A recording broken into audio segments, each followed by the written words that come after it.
Hello dear students, अब तक हमने यूनिट नंबर 1 इलेक्ट्रोस्टैटिक्स में इलेक्ट्रिक फील्ड के बारे में पढ़ा और यूनिट नंबर 2 में करंट इलेक्ट्रिसिटी में हमने देखा कि जब चार्ज फ्लो करता है तो इलेक्ट्रिक करंट होता है। अब क्वेश्चन ये है कि जब चार्ज स्टैटिक पोजीशन में होता है तो इलेक्ट्रिक फील्ड प्रोड्यूस करता है। इलेक्ट्रिक फील्ड की डेफिनेशन आपको पता है कि चार्ज के चारों तरफ एक 3 डायमेंशनल रीजन है जहाँ पे वो इलेक्ट्रिक इफेक्ट प्रोड्यूस करता है या उसके इलेक्ट्रिक इफेक्ट फील किए जा सकते हैं, उसको हम इलेक्ट्रिक फील्ड बोलते हैं। चार्ज जब फ्लो करता है तो करंट होता है। अब क्वेश्चन ये है कि करंट कैरिंग जो कंडक्टर होता है क्या उसकी भी कोई अलग से प्रॉपर्टी है। इस था ऑर्स्टेड ने एक एक्सपेरिमेंट के द्वारा। ऑर्स्टेड ने एक्सपेरिमेंट में ये देखा कि जब करंट कैरिंग कंडक्टर के पास आप कंपास निडल को लेके आते हो तो कंपास निडल डिफ्लेक्ट हो जाती है। आपको पता है बाय डिफॉल्ट जो कंपास निडल होती है वो नॉर्थ साउथ डायरेक्शन में स्टे करती है, लेकिन जैसे उसको करंट कैरिंग कंडक्टर के पास लाया जाता है तो वो कंपास निडल क्या करती है, अपनी नॉर्थ साउथ डायरेक्शन को छोड़ देती है।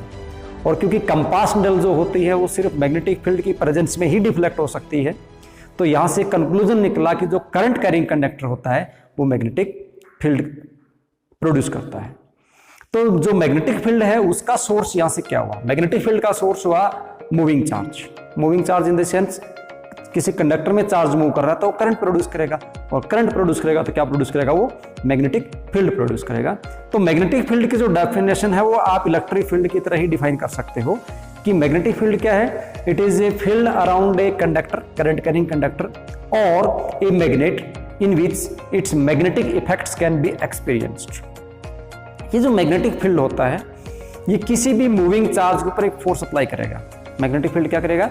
मूविंग चार्ज के ऊपर एक फोर्स अप्लाई करेगा, और वो फोर्स जो हम निकालते हैं वो मैग्नेटिक फोर्स होगा या उसको मैग्नेटिक लोरेंज फोर्स कहा जाएगा। यहाँ पे एक आगे हमारे पास लोरेंज फोर्स भी आने वाला है, तो कई बार बच्चे कंफ्यूज हो जाते हैं लोरेंज फोर्स में, मैग्नेटिक लोरेंज फोर्स में। तो आपको कंफ्यूजन होने की जरूरत नहीं है, ध्यान से सुन लो। मैग्नेटिक लोरेंज फोर्स का मतलब ये है कि जब भी कोई चार्ज्ड पार्टिकल मैग्नेटिक फील्ड में मूव करता है किसी v वेलोसिटी के साथ तो उसके ऊपर एक फोर्स लगता है, और उसी फोर्स को हम बोलते हैं मैग्नेटिक लोरेंज फोर्स। तो आज की हमारी जो यूनिट है इसमें मैग्नेटिक फील्ड के बारे में ही डिस्कस करने वाले हैं। और जो मैग्नेटिक लोरेंज फोर्स है या हमारे पास साइक्लोट्रॉन है, मूविंग कॉइल गैल्वेनोमीटर है, करंट कैरिंग कंडक्टर के ऊपर फोर्स लगता है और उसके फोर्स लगता है करंट कैरिंग कंडक्टर पे, तो वहां से कॉइल के ऊपर फोर्स लगेगा, उससे मूविंग कॉइल गैल्वेनोमीटर का प्रिंसिपल बनेगा। ये सब हम इस यूनिट के अंदर पढ़ने वाले हैं। तो हम स्टार्ट करते हैं मैग्नेटिक लोरेंज फोर्स से। किससे? Magnetic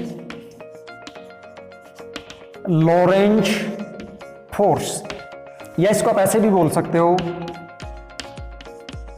force on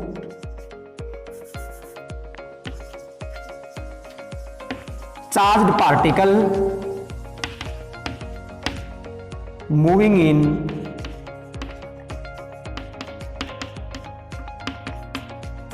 uniform magnetic field. Uniform magnetic field में यूनिफॉर्म मैग्नेटिक फील्ड क्या होता है? यूनिफॉर्म इलेक्ट्रिक फील्ड मैंने आपको बताया था, यूनिफॉर्म आपने वहां से सीखा, वही सेंस यहाँ पे है इसकी। देखिए क्या आता है, हम मान के चलते हैं कि सपोज करो ये इस प्रकार से मैं मान लेता हूं ये यूनिफॉर्म इलेक्ट्रिक फील्ड, ये बी की डायरेक्शन है और इसमें ऐसे किसी एंगल के ऊपर एक चार्ज पार्टिकल एंटर करता है with the velocity v making an angle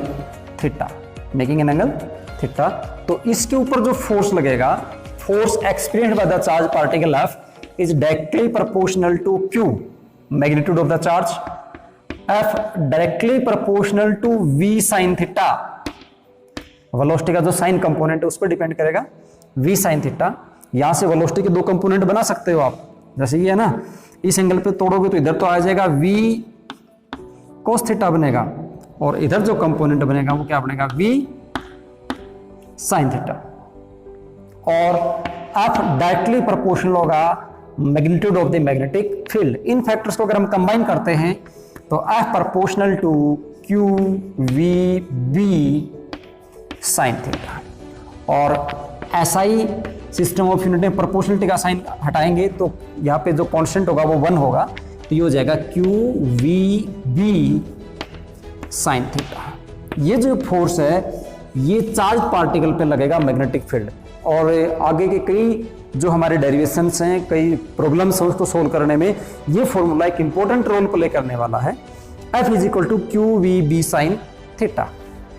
यहाँ पे Q मैग्नीट्यूड है, V वेलोसिटी है, B strength of magnetic field है और साइन थीटा वो एंगल है जिसके ऊपर चार्ज पार्टिकल मैग्नेटिक फील्ड में एंटर करता है।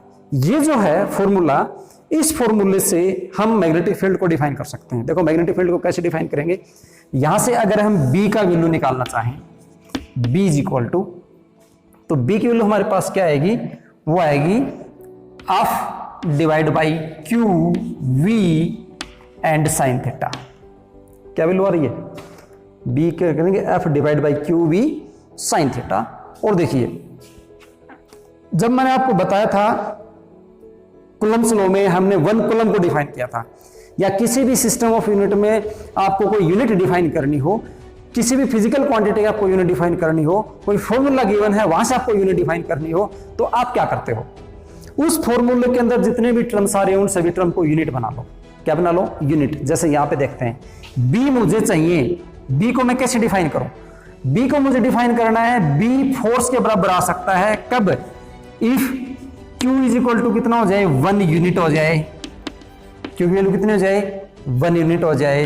V की वैल्यू भी कितनी हो जाए, ये हो जाए 1 यूनिट, और जो भी है पर सेकेंड, सेंटीमीटर पर सेकंड या मीटर पर सेकंड, जो भी सिस्टम ऑफ यूनिट लैंग्वेज के अकॉर्डिंग। और जो थीटा की वैल्यू है वो कितनी हो जाए, 90। तो फिर ये सारे के सारे क्या हो जाएंगे, यूनिट हो जाएंगे। तो B किसके बराबर हो जाएगा, F के बराबर। Then B is equal to क्या हो गया, F। तो यहां से मैं B को कैसे डिफाइन करोगे आप, तो डेफिनेशन क्या होगी, it is the force, B क्या है, it is the force experienced by a unit charge moving with the unit velocity perpendicular to the magnetic field. देखो थीटा क्या है, मैग्नेटिक फील्ड और V के बीच का एंगल था, थीटा 90 डिग्री हो जाए, मोशन किधर हो जाए, मैग्नेटिक फील्ड के परपेंडिकुलर हो जाए। Q की वैल्यू क्या है, 1 हो जाए, V की वैल्यू भी कितनी हो जाए, 1 हो जाए। तो B किसके बराबर हो जाएगा, F के बराबर हो जाएगा। तो B F के बराबर हो जाएगा, तो यहां से B को डिफाइन कर सकते हैं। B की जो SI यूनिट है, SI यूनिट है B की, वो टेस्ला होती है। B की SI यूनिट क्या होती है, टेस्ला। यहां से भी आप डिफाइन कर सकते हो। ओ ये ऐसे भी पूछ सकता है आपसे, B की टेस्ला है, F की क्या हुई, न्यूटन, चार्ज की क्या हुई, कूलम, तो पर कूलम, वेलोसिटी क्या हुई, मीटर पर सेकंड, तो ये हो जाएगा पर मीटर और सेकंड। ये भी यूनिट है, आप पूछ सकता है आपसे, which physical quantity has the unit newton per coulomb per metre second, which physical quantity, tesla, magnetic field, that is equal to tesla. Okay, अब यहां से हम 1 टेस्ला को डिफाइन कर सकते हैं। एक टेस्ला को हम कैसे डिफाइन करेंगे, हाउ 1 टेस्ला इज डिफाइंड। देखिए यहां तो मैंने सब यूनिट लिया था, अब मैंने SI सिस्टम में B को ले लिया। SI सिस्टम में B को कितना लिया, टेस्ला लिया। तो SI सिस्टम में Q की वैल्यू कितनी होती है, 1 कूलम होती है। तो 1 टेस्ला की डेफिनेशन हम कैसे लिखेंगे, if Q is equal to 1 coulomb हो जाए, V इज इक्वल टू क्या हो जाए, 1 मीटर पर सेकंड हो जाए, F बराबर कितना हो जाए, 1 न्यूटन हो जाए, और थीटा की वैल्यू कितनी हो जाए, 90 डिग्री हो जाए। Then B is equal to 1 tesla. तो जो B की यूनिट रहेगी वो कितनी रहेगी, 1 टेस्ला। 1 टेस्ला कैसे डिफाइन करूं, इसी डेफिनेशन से हम 1 टेस्ला को डिफाइन कर सकते हैं। कैसे, इट इज दी फोर्स, हमने पहले इसको डिफाइन किया था, क्या पढ़ा था, magnetic field strength is the force experienced by a unit charge moving with the unit velocity perpendicular to the magnetic field. अब यूनिट जो थे ना, उनको 1 coulomb, 1 newton, 1 metre per second ऐसे बोल देंगे। तो क्या बोलेंगे, if 1 newton of the force, if 1 newton of the force is experienced by a charge of 1 coulomb moving perpendicular to the magnetic field with a velocity of 1 metre per second, then strength of magnetic field at the place is 1 tesla. Okay, तो ऐसे करके हम 1 Tesla को define कर देंगे। यहां से आप इसका डायमेंशनल फॉर्मूला भी लिख सकते हो। यहां से आप क्या लिख सकते हो, डायमेंशनल फॉर्मूला, हिंट देके छोटा लिख लेना आप, आपको पता है डायमेंशनल फॉर्मूला में मास को कैपिटल M से लिखते हैं, लेंथ को कैपिटल L से लिखते हैं, टाइम को कैपिटल T से लिखते हैं। तो इस टर्म में आप यहां से इसका डायमेंशनल फॉर्मूला लिखने की कोशिश करना, ये हिंट था आपके लिए। ओके, तो ये हो गया यहाँ से। अब देखिए यहां से आपसे कैसे क्वेश्चन पूछे जा सकते हैं। यहां से क्वेश्चन पूछेगा आपसे, इसके कॉन्सेप्चुअल क्वेश्चन देखते हैं अब हम। मैक्सिमम फोर्स कितना हो सकता है, मैक्सिमम फोर्स, मैक्सिमम फोर्स है Q V B sine theta, इसकी फोर्स की वैल्यू डिपेंड कर रही है थीटा के ऊपर। अगर थीटा मैक्सिमम है तो मैक्सिमम कितना हो जाएगा, Q V B. Theta maximum कब होगा, if theta is equal to कितना हो जाएगा 90 डिग्री, तो बी मैक्सिमम होगा। तो बी मैक्सिमम कब होगा, if theta is equal to 90 degree. Theta 90 degree होगा, साइन 90 की वैल्यू 1, तो मैक्सिमम फोर्स एफ मैक्सिमम कितना होगा, क्यू वी बी। तो मैक्सिमम फोर्स कितना है, Q V B. Minimum force कितना होगा, मिनिमम होगा if theta is equal to either 0 और 180 डिग्री, तो फोर्स कितना हो जाएगा 0। क्यों, क्योंकि 0 और 180 के ऊपर फोर्स, इसकी साइन की वैल्यू कितनी होती है 0। ओके ठीक है। अब और इस पे जो फोर्स लगेगा, इस पे जो फोर्स लगेगा उसकी डायरेक्शन कैसे देंगे, डायरेक्शन कैसे देंगे। तो इसकी जो डायरेक्शन दी जाती है वो दी जाती है इससे, right hand thumb rules. Right hand thumb rules, right hand thumb rule क्या करता है, इसके लिए आपको क्रॉस प्रोडक्ट का नॉलेज होना जरूरी है। ये जो फिंगर्स हैं, ये जो फिंगर्स हैं, ये V और B के क्रॉस प्रोडक्ट को रिप्रेजेंट करेंगे। फिंगर किसको रिप्रेजेंट करेंगे, V और B के। जैसे ऐसे है तो V B ऐसे, तो थंब परपेंडिकुलर होगा। तो V का और B का जो भी क्रॉस प्रोडक्ट है, जिस प्लेन में V और B लाई करते हैं उसके परपेंडिकुलर फोर्स लाई करेगा। जिस भी प्लेन में कौन लाई करता है, V मतलब वेलोसिटी, B मतलब मैग्नेटिक फील्ड लाई करते हैं, उसके परपेंडिकुलर प्लेन में क्या करेगा। मान लीजिए ये किधर है, एक्स एक्सिस वाई एक्सिस में, तो ऑब्वियसली फोर्स किधर होने वाला, जेड में। लेकिन पॉजिटिव में हो गया नेगेटिव में, वो आप अभी एक इलस्ट्रेशन करेंगे हम, तब देखना। दूसरा, ये जो फोर्स है इसकी डायरेक्शन हम दे सकते हैं फ्लेमिंग लेफ्ट हैंड रूल से, ऐसे करके। ये फ्लेमिंग का लेफ्ट हैंड रूल है। लेफ्ट हैंड रूल में लेफ्ट हैंड को आप ऐसे स्ट्रेच करेंगे, थंब, फर्स्ट फिंगर और सेंट्रल फिंगर ये म्यूचुअली परपेंडिकुलर होनी चाहिए। अगर ये म्यूचुअली परपेंडिकुलर हैं तो आप यहां से क्या करोगे, थंब रिप्रेजेंट करेगा डायरेक्शन ऑफ फोर्स। इसको आप ऐसे याद करेंगे, एफ बी आई। इस डायग्राम को मैं ऐसे बना रहा हूं, ये थंब है, ये थंब है, ये फर्स्ट फिंगर है एफ एफ, और ये thumb, first finger and central finger, ये सी एफ है। एब्रिविएटेड शब्द लिखा है हमने, सी एफ सेंट्रल फिंगर है ये। थंब, इसको मैं लिखता हूं एफ, ये फोर्स को रिप्रेजेंट करेगा। फर्स्ट फिंगर को एफ एस टी लिख देते हैं। फर्स्ट फिंगर ये रिप्रेजेंट करेगा बी को, और सेंट्रल फिंगर रिप्रेजेंट करेगा किसको, आई को।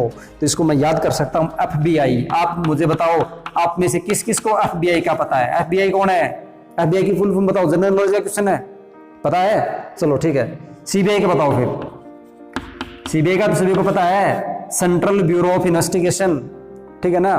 तो उसी प्रकार से एफबीआई का मतलब क्या है, एफबीआई का मतलब है federal bureau of investigation, federal bureau of investigation, जांच एजेंसी अमेरिका की एफबीआई। तो ये एफबीआई है, FBI, this is FBI. F force, B magnetic field and I current, FBI. Okay, तो ये रूल आप अप्लाई कर देंगे। तो इस वीडियो में अब आगे हम ये देखने वाले हैं कि इस रूल को हम अप्लाई कैसे करेंगे, और इस रूल को apply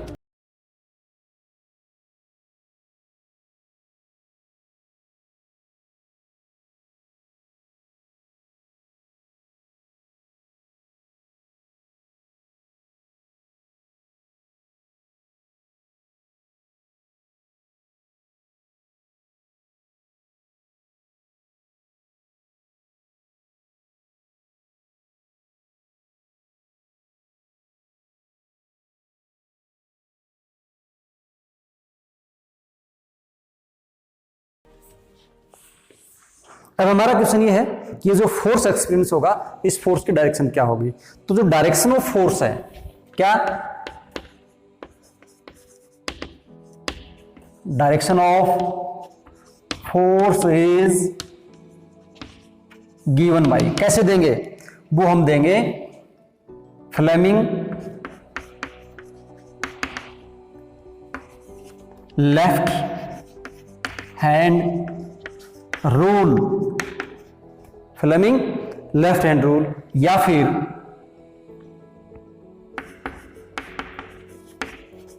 right hand thumb rule.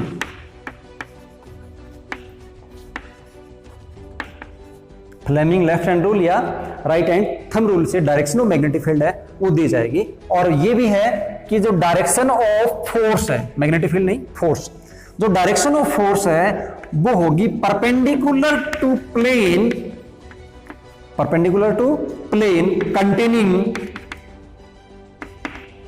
Perpendicular to plane containing V and B। जो भी फोर्स है इस फोर्स की डायरेक्शन किधर होगी, जो V वेलोसिटी है वो, B जो मैग्नेटिक फील्ड है वो जिस भी प्लेन में है उस प्लेन के परपेंडिकुलर कौन होने वाला है, ये फोर्स। देखिए अब मान लो आपसे कहा जाए ये V है, ये B है, this is V and this is B, force की डायरेक्शन बताओ। तो पहले हम राइट हैंड थंब रूल से बताते हैं। ऐसे घुमाओगे V से B की तरफ, फोर्स की डायरेक्शन देखो हमने क्या लिखा, हमने लिखा F is equal to Q V B sine theta. इसके अगर आप वेक्टर फॉर्म लिखोगे तो लिखा जाएगा F is equal to Q into V cross B. V का बी का क्या लेना है, क्रॉस प्रोडक्ट लेना है, वी क्रॉस बी ले लोगे तो वी का बी का क्रॉस प्रोडक्ट लेना है तो आपको जाना है V से B की तरफ ऐसे। तो अगर मैं V से B की तरफ राइट हैंड ऐसे करता हूं तो थंब किधर हुआ, थंब हुआ आउटवर्ड, और आउटवर्ड मैग्नेटिक फील्ड को रिप्रेजेंट करते हैं डॉट से। डॉट, डॉट किसका सिंबल है, आउटवर्ड, आउटवर्ड, आउटवर्ड वो चाहे मैग्नेटिक फील्ड हो चाहे फोर्स हो कुछ भी हो, डॉट अगर मैंने लगा दिया तो डॉट का मतलब क्या है, आउटवर्ड है। दूसरा अगर मान लीजिए ये ऐसे होता, इधर V है इधर B है तो V क्रॉस B तो इधर बनेगा फिर, क्योंकि V से B की तरफ जाना है ना, V क्रॉस B लेना है तो फिर उंगलियों को V से B की तरफ घुमाना है। तो V से B की तरफ उंगली घुमाओगे तो थंब किधर गया, अंदर की तरफ, क्योंकि अगर ऐसे घुमा दोगे तो आपकी उंगली B से V की तरफ रोटेट हुई, और रोटेट किधर करना है हमने, V से B की तरफ करना है। आपको पता है ना ये क्रॉस प्रोडक्ट, और क्रॉस प्रोडक्ट में डायरेक्शन होती है, डायरेक्शन वेक्टर प्रोडक्ट में इंपॉर्टेंट रोल प्ले करती है, इसलिए V क्रॉस B में डिफरेंस है, बराबर नहीं। 11th क्लास में अच्छे से पढ़ाया आपने ये। तो यहां से क्या करोगे, V क्रॉस B करना है तो V पे उंगली रखोगे, B की तरफ घुमाओगे तो थंब किधर जाएगा, अंदर की तरफ, और अंदर की तरफ जाता है तो क्रॉस लगाते हैं, अंदर की तरफ जाता है क्या लगाते हैं, क्रॉस। क्रॉस किसको रिप्रेजेंट करेगा, इनवर्ट, इसको रिप्रेजेंट करेगा इनवर्ट। इसके पीछे भी एक लॉजिक है, देखो डायरेक्शन जब भी होती है तो डायरेक्शन को आप ऐसे रिप्रेजेंट करते हो, किसी की भी डायरेक्शन देनी हो तो एरो से रिप्रेजेंट करते हो, ठीक है। अब आप कंसीडर करो एक एरो है आपकी तरफ आ रहा है ऐसे, एरो अगर ऐसे आपकी तरफ आ रहा है तो आपको एरो का क्या दिखाई दे रहा है, टिप पॉइंट दिखाई दे रहेगा ना। ये बोर्ड है, बोर्ड से बाहर कोई एरो निकल रहा है ऐसे, आपको क्या दिखाई देगा, उसका टिप पॉइंट दिखाई देगा, यानी आउट आएगा तो क्या दिखाई देगा, टिप, डॉट, आउटवर्ड। अगर वही एरो यहां से बोर्ड के अंदर जा रहा है तो क्या दिखाई देगा आपको, ये पोर्शन दिखाई देगा, क्रॉस। तो इसको हमने क्रॉस हमेशा इनवर्ड रिप्रेजेंट करेंगे, डॉट हमेशा क्या करेंगे, आउटवर्ड रिप्रेजेंट करेंगे, ठीक है। अब यहां से देखिए, ये तो मैंने क्या बता दिया, राइट हैंड थंब रूल से बता दिया। अगर हमें फ्लेमिंग से लेफ्ट हैंड रूल लगाना हो तो यहां फ्लेमिंग का लेफ्ट हैंड रूल कैसे अप्लाई करेंगे, देखो अप बी आई, क्या बताया था, F B I, F B I, I for current. यहां एक बात ध्यान से सुनना आप, एफ बी आई मैंने बताया, लेकिन यहां तो वेलोसिटी है, यहां क्या है, वेलोसिटी है। तो वेलोसिटी है तो क्या होगा, यहां आपको एक चीज बहुत क्लियरली समझ लेनी है कि अगर कोई पॉजिटिव चार्ज मूव करता है, करंट हमेशा क्या होता है, करंट हमेशा होता है फ्लो ऑफ चार्ज के कारण, किस कारण, फ्लो ऑफ चार्ज के कारण। और करंट में हम लेते हैं फ्लो ऑफ इलेक्ट्रॉन, इलेक्ट्रॉन जिधर फ्लो करते हैं करंट उससे उल्टी डायरेक्शन फ्लो करता है। अगर मान लीजिए कंडक्टर में इलेक्ट्रॉन डाउनवर्ड फ्लो कर रहे हैं तो करंट अपवर्ड जा रहा है, ठीक है। और करंट अपवर्ड जा रहा है तो बाय डिफॉल्ट हम क्या लेते हैं, पॉजिटिव चार्ज का फ्लो मानते हैं वो, ठीक है ना। तो पॉजिटिव चार्ज की जो भी डायरेक्शन है, मान लीजिए पॉजिटिव चार्ज ऊपर की तरफ वेलोसिटी है तो आई की डायरेक्शन भी हम किधर लेंगे, ऊपर की तरफ लेंगे। अगर मान लीजिए इसी पॉजिटिव चार्ज की जगह नेगेटिव चार्ज है और वो ऊपर की तरफ जा रहा है तो करंट ऊपर की तरफ नहीं है, वेलोसिटी ऊपर की तरफ है नेगेटिव चार्ज की, तो फिर आप करंट की डायरेक्शन लोगे इससे रिवर्स, क्या लोगे, इससे रिवर्स लेंगे। तो ये जो रूल था हमारा एफ बी आई वाला, इसमें जो आई है ये आई रिप्रेजेंट कर रही है वेलोसिटी को, तो ये एफ बी वी का रूल हो गया है। इसका हो गया है एफ बी वी का रूल हो गया है। लेकिन वी का आपको ख्याल रखना है ये कि वी कौन है, V is the velocity of the positive charge or v is the velocity of the negative charge. If it is the velocity of positive charge, then direction of this finger and positive is same. If v is the velocity of the negative charge, then this finger is opposite to the velocity. Apply करके दिखाता हूं, देखना अभी।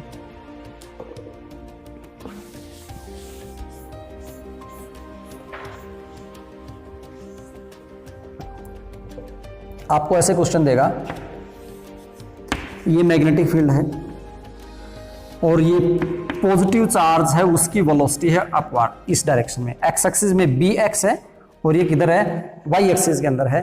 Force की direction बताइए, तो आपको ये रूल लगाना है एफ बी आई, ठीक है, फोर्स बताना है। इसको बी की साइड में करो, इसको बी की साइड में मैंने ऐसे किया, ठीक। फिर वी के साथ करना है मुझे, किधर करना है, वी के साथ। तो वी के साथ, इस फिंगर को वी के साथ करना है, तो यहां रख के मैं इस फिंगर को ऊपर की तरफ करूंगा, ऐसे घुमाऊंगा हाथ को, तो थंब किधर गया मेरा, किधर गया थंब, अंदर की तरफ गया ना, तो यहां पे क्या लग गया, क्रॉस।